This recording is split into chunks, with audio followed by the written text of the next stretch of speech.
I had buyers, I could show them 2 houses, it would take me 2 hours. They were the touchy-feely kind that just like to, oh, look at that, wow. And they opened every cupboard, and they took their time. It took an hour to show a house. Then there's others that walk through really quick. You have no idea what your buyers will be like. And you're making appointments, and you're saying, Raphael, I'm going to show your house today between 12 and 3. And what do you say? Can I get a little better time? Exactly what they say. Can I get a little better time? Now, well, I can make you first on the list so I can show it at 1, but now I have to change all my other appointments that I made, right? Because you have your driving directions. So here's number 1. Raphael's down here. I'm like, okay, I'll start with Raphael, and then I'll make this guy the last guy. Then this guy goes, can you show it at 1? Because I have someplace to go at 3. So it's very hard to make appointments when people are occupying the houses, and that's why I would give a wide range between 1 and 3, because I don't know if I'm going to end up here first or there first. I don't know where I'm going to be on the map. What about if I hit traffic? Look at Taco Guy hit traffic last night. Or like Hey. you said, what if they're lingers? I'm sorry? Like you said, what if they're lingers? And yeah, if your buyers are lingers, you don't know. I mean, I was out in Beaumont, and I'm like, well, it'll take me an hour and a half to drive there, and then we're going to see like 6 houses. I don't know what time I'm going to be there. Can I just show your house today? It's hard, but try and do a plan on your drive. There's directions on the MLS that tell you how to get there, and you can print them out. Just try and make those appointments the best that you can. It's just not as easy as it sounds. Showing the property. Listen to the buyer's comments. Ask questions to clarify needs. Allow for psychological ownership. Watch for buyer signs. Leave your business card with the seller on a table. Leave a card with or on a table for the sellers. Secure the property if the sellers are not home. Turn off lights. Discuss any negatives about the property away from the sellers. That's what I was going to say. Yes, it's not very nice when the seller's sitting there and your buyer goes, oh my God, this is the ugliest color I've ever seen, and the seller's sitting right there. Okay, it's a little bit embarrassing, so usually I will tell them the sellers are home, so we'll discuss it afterwards. But psychological ownership, are there any signs that you guys know of that would be psychological ownership? They're already envisioning themselves in the house. So they're Okay, like, so I'm going to buy this for this, and I would like to do this here. that's very They're good. visualizing themselves But what in if the they house. said, I really don't like this cabinet where it's located? But I would want to replace it with. But they don't always say that. They just say, I really don't like this cabinet here. How about if they sit down on the couch? How if they touch the walls? Honey, do you think we can afford this? That's not a negative thing. That's a positive thing, because they're trying to figure out in their mind how they're going to finagle the price on this house. So you have to read between the lines of what they say, okay? Unless they just flat out say, I hate this house. You know, pretty much they're going to be doing certain things. Maybe they're going to grab onto the husband's arm and go, honey, look. And they don't want you to hear it or see it. So you have to be aware of all these little physical signs, the little verbal signs. There's a lot of signs.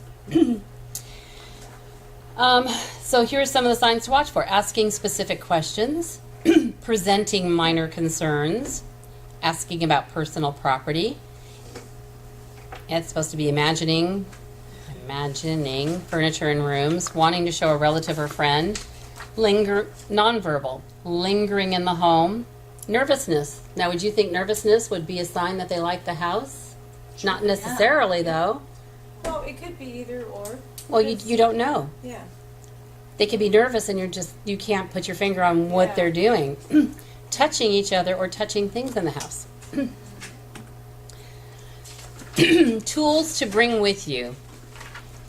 Well, I just cleaned out my car. I had like 10 purchase contracts in there. I think I was just a little bit overzealous. Yes, put a purchase contract in your car, a blank one. We have some downstairs. And if you have to learn to write it by hand, learn to write it by hand. You don't have to do everything on zip forms, okay? Because you want to strike while the iron's hot. If they like the house today, you wait by tomorrow and we thought about it overnight, now we don't want it. right?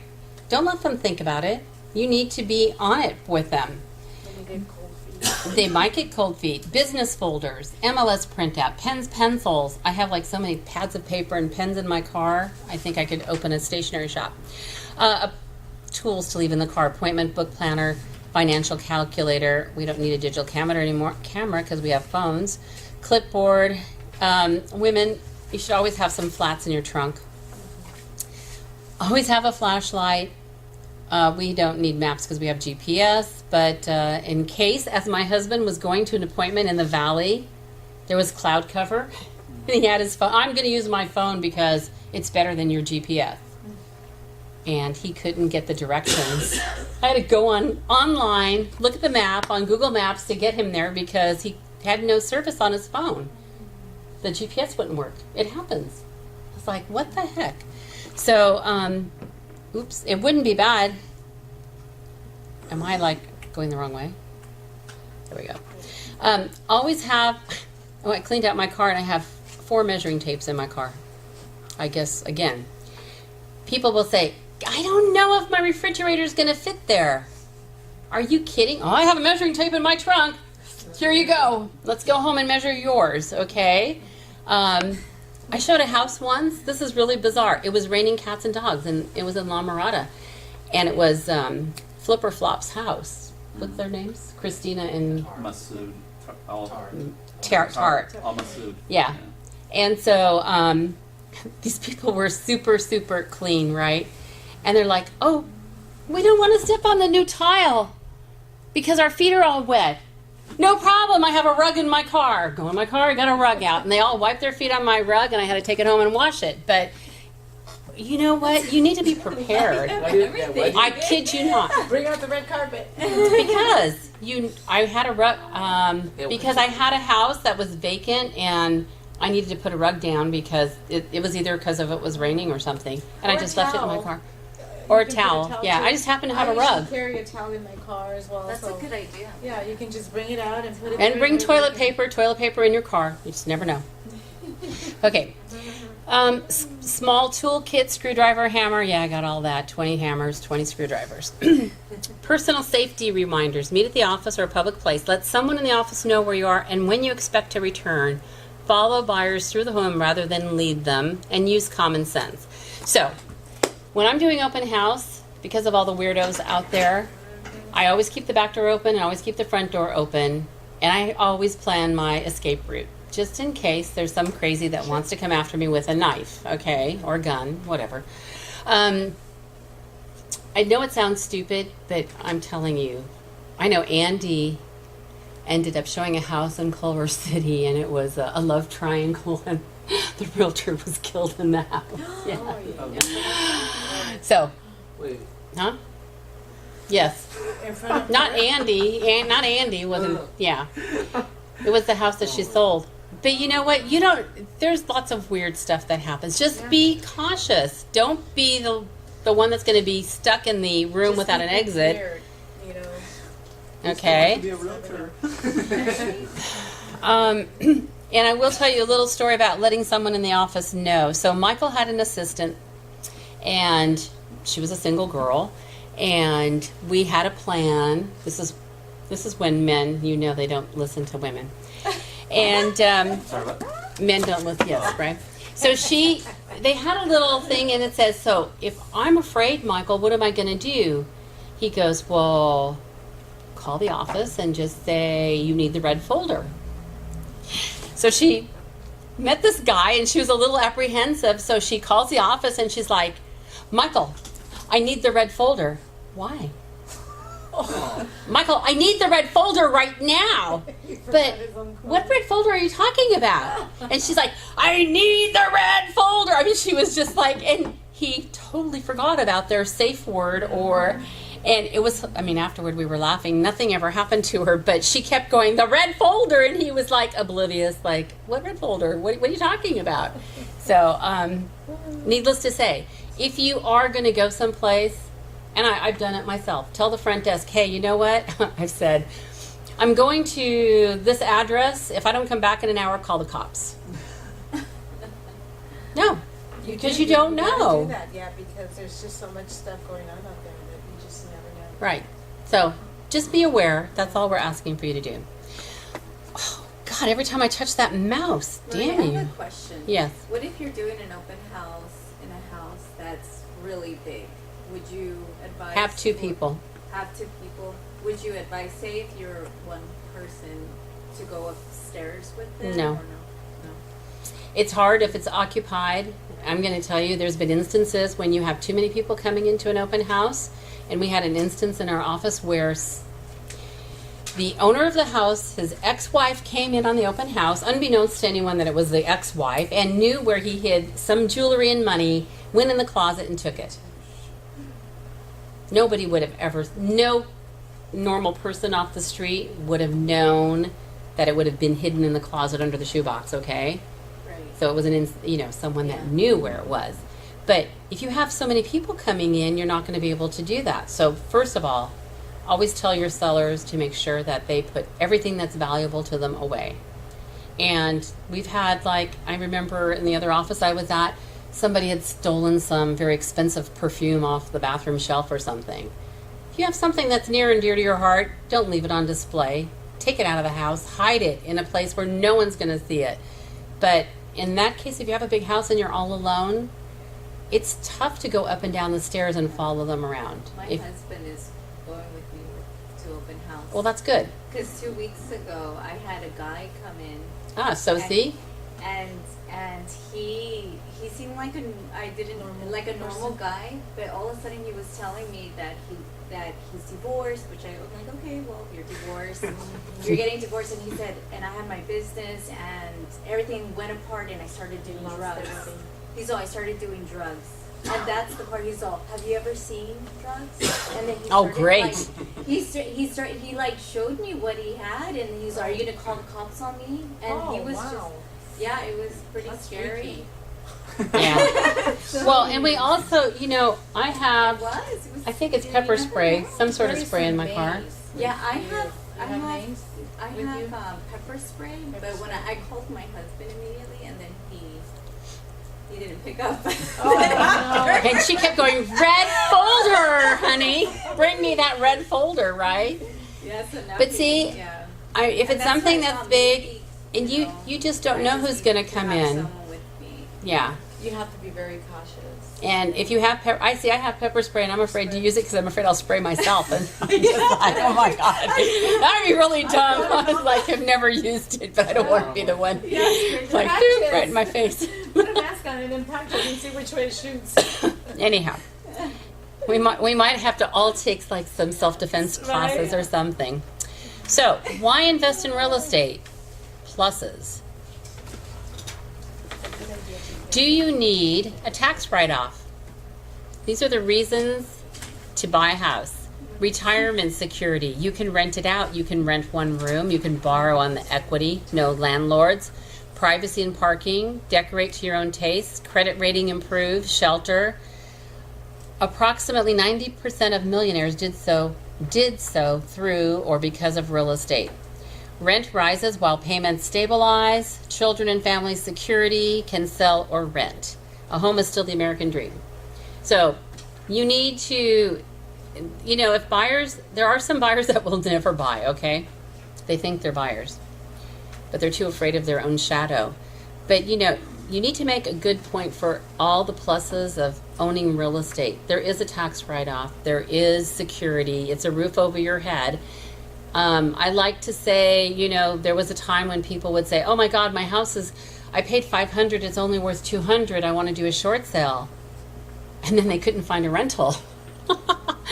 And you know what? Houses will go back up in value again. Now, if they would have stayed in their houses, we wouldn't have had a depressed economy, and they still would have had the house over their head that was probably worth more. But it is your house, and it is a roof over your head, and you can do whatever you want to it. Paint it black, paint it orange, I don't care. But you can't do that if you rent something. So try and always point out the pluses of why you should have real estate. Homework. Working with buyers. Know your marketplace. And we've been trying to do this every time there's preview. Attend Tuesday previews. We leave at 10:30 and or preview on your own. 5 houses a day, 25 houses a week. Start with 24-hour real estate listings first, then move to the others. This is why Michael is successful. He can tell you 125 houses are for sale in Downey, and he can tell you where they are, how much they are, what they look like. You cannot do this business if you don't know what you're selling besides yourself. You're selling yourself and making sure that they want to use you as an agent, but you need to know. Michael's successful because if someone says, oh, yeah, I don't want to buy this house that you're doing open house on. I'm looking like in the 500 range, and Michael will spiel off, well, I got this one for 500, this one, this one, this one. Do you want any of those? Because he knows his stuff.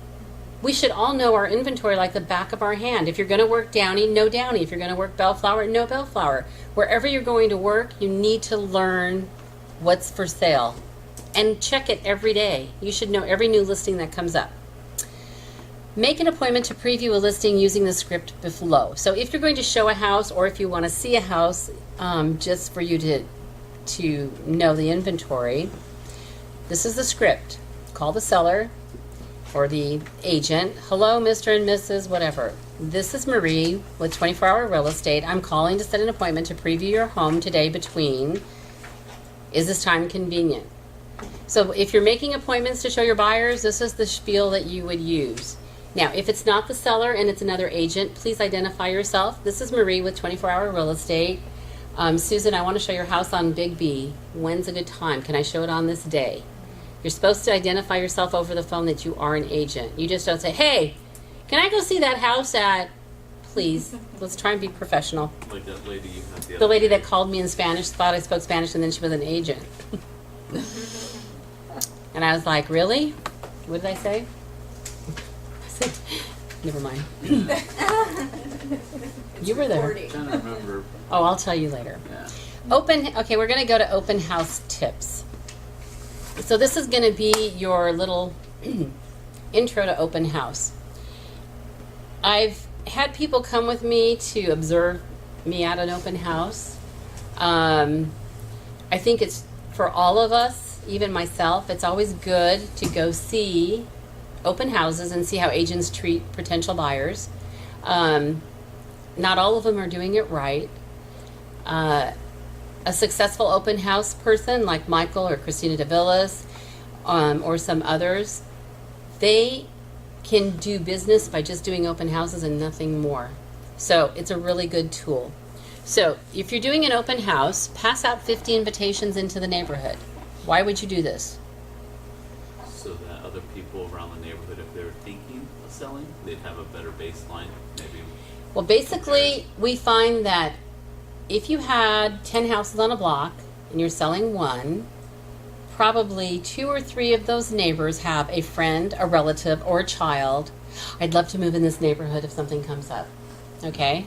It's an easy sale. That's the first thing that you should do. Flag the property well, a minimum of 6 signs or more. So you're in a house, turn on all the lights, open drapes and blinds, use a guest register, and have the marketing department create a property flyer with your name and phone number. It must be ordered by Thursday at noon. All of you that have done, Question. yes, Where do you leave the flyer? those flyers are for you. No, For- I mean like Like when the you're The ones that door. pass out passing in the neighborhood. You can't put it inside the mailbox? The mailbox, right? What are you can't- talking about? It says pass out 50 invitations. Right, the 50 invitations, you can't put that in the mailbox, right? Who said that? I got a call from the post office and they told me that that's a federal crime. But you can't put it in the mailbox. But you can put a door hanger on. Yeah, you can put it on the door. You can put it on the door. You don't have to put it in the mailbox. And I didn't know that. And I did that Really? thinking I'm being productive and they said that's a federal law, like we're giving you a verbal. Oh my Well, they Next weren't time. gonna. They weren't gonna arrest you. No, But you that can was- put it on the door. You don't have to put it in the mailbox. You can put it on the screen door. Yeah. You can leave stuff on their doorstep. Okay. The best thing would be to see them in person and then hand it to them in their hand. I thought you meant where do you leave the flyers? I was like, those flyers are the ones you take to open house and you pass out to the No, people I that come in. think- Yeah, when you're Yeah. passing it out. Well, I don't know that I would. It says invitations. I don't know that I would do a flyer. You can do little notes or something like that. I mean, there's different ways to So then what go. are you referring to? when She's you saying, say 50 Susan's saying, pass out 50 invitations, and then in Right. parentheses it says flyers. Right. I passed out my flyers. You my passed open out your house flyers. and then I wrote open house Saturday and Sunday, and I put it in the mailbox, and that's what you Right. can't do that. So didn't I know went to why- a house today. I didn't know. It's supposed Okay, to so I be- had to go meet somebody that wants to sell their house, and as I'm walking up the porch, there's a freaking postcard from another agent just laying on the porch. So I guess they just throw them on the porch. Exactly. And I was like, okay. Yeah. So now I had to like bend down, pick it up, and hide it because I was like, I'm not gonna make. Hey, it wasn't in its mailbox. Put It it was in the on. bush. It was on the porch. What if they had a camera? So what? You were picking up litter. Yes, I was picking up that crummy piece of I'm picking paper up left by an trash. agent. Yeah. So I guess they throw them on the porch if they don't put them in the. I don't think that's very cool Yeah, I don't either. think that's either, 'cause No. you don't. Let me tell you, because the owner of the house walked out with me, and I kept looking at the stupid flyer that was sitting there on the porch, going, "Shit, she's gonna see that flyer. She's gonna see that flyer." Yeah. And then she went back in the house, and I had to come back because one of the sellers wasn't there, and it was still sitting there, and I was like, So then I picked it up the second time around. So she didn't pick it up. She just thought it was trash. So that might not be a good thing. But I would put it on a screen door or in between, you know, like in the crease of a screen door or something. Yeah. Door handle level, usually where. Okay, when I come home, open it's out. open house strategies. Location. Near a main street, but not on a main street. So it's easy to flag in. Area. Know the area, schools, public transportation, parks, and public services and shopping. You should pick a house that's clean and inviting. The interior should be walkable and well lit, curtains open. And I'm just going to give you number 5 before we get to the flyer box. So the reason she's saying easy to flag, because if you are trying to do open house on a house that you have to go through 10 streets, zigging and zagging, first of all, you're going to run out of for sale or open house signs, number 1. Secondly, the buyers usually lose interest right away as soon as they're, where did that force? Oh, I can't find it. I'm moving on. Okay. So find a house that's like in a good location, that's easy to flag, and like she said, not on a main street. When I do my open houses, I am thinking about how to get the most people in my open house. Strangers, right? So the first thing that I would do is not park my car in front of the house, not park it across the street, because I'm hoping I'm going to get traffic both ways. So I'm not lazy. I will take all the stuff out of my car, and usually I have like 2 boxes of crap to bring into the open house, and park my car at least 5 or 6 houses away. Okay? Because you are taking up parking for your potential customers. And you know, I've seen agents and they park their car right in front of the house, and I'm thinking, well, that's Or in the stupid. driveway. Or in the driveway.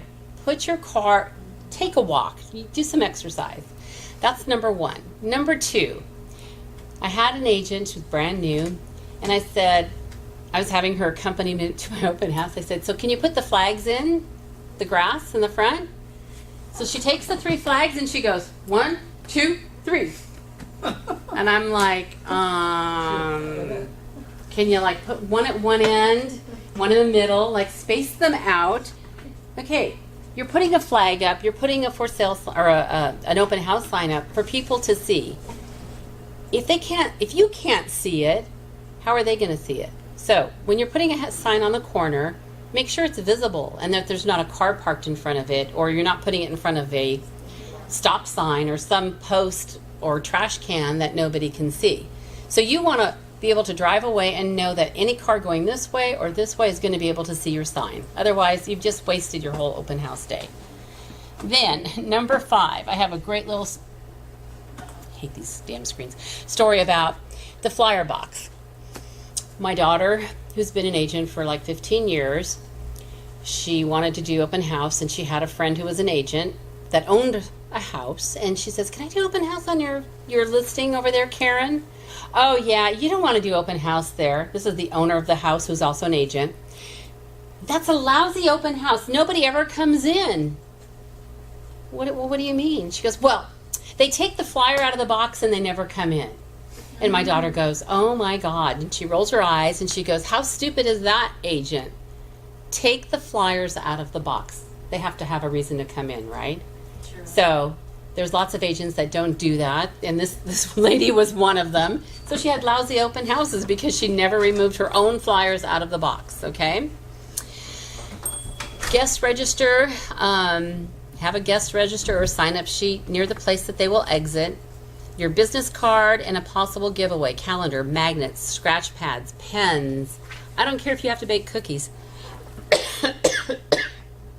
I had a little old lady. Excuse me. Were there no cups in here?